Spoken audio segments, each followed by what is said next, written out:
بسم اللہ الرحمن الرحیم۔ حدیث کا بیان۔ کسی نے نبی کریم صلی اللہ علیہ وسلم سے پوچھا، یا رسول اللہ، سب سے اچھا آدمی کون ہے؟ آپ نے فرمایا، من طال عمرہ وحسن عملہ، جس کی عمر زیادہ ہو اور عمل اچھا ہو۔ پھر پوچھا گیا، یا رسول اللہ، سب سے برا آدمی کون ہے؟ آپ نے فرمایا، جس کی عمر زیادہ ہو اور اس کا عمل برا ہو۔ یہ روایت جامع ترمذی میں موجود ہے۔ نیکی کا بیان۔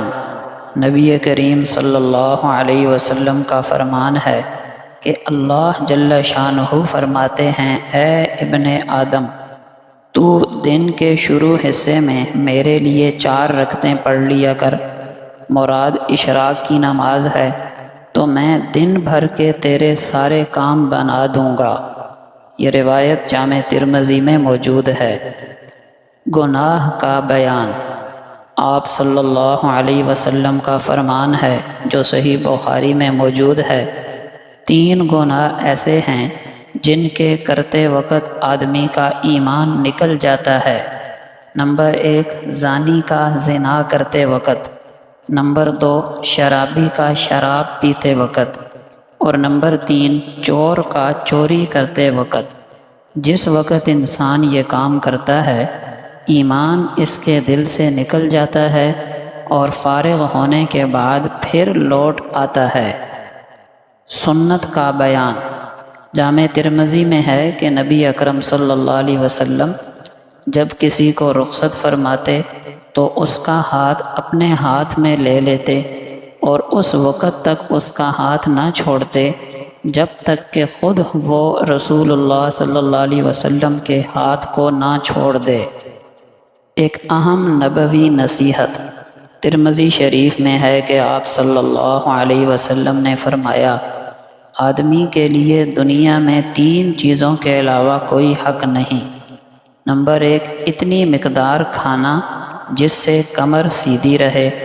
نمبر 2، اتنا کپڑا جس سے بدن ڈھکا رہے۔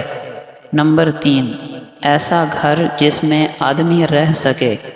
اس کے بعد جو زیادہ ہوگا اس کا حساب کتاب ہوگا۔ نیکیوں کا فائدہ۔ اعمال صالحہ کا ایک فائدہ یہ ہوتا ہے کہ بندے کو اللہ تعالیٰ سے ایک انس اور محبت ہونے لگتی ہے۔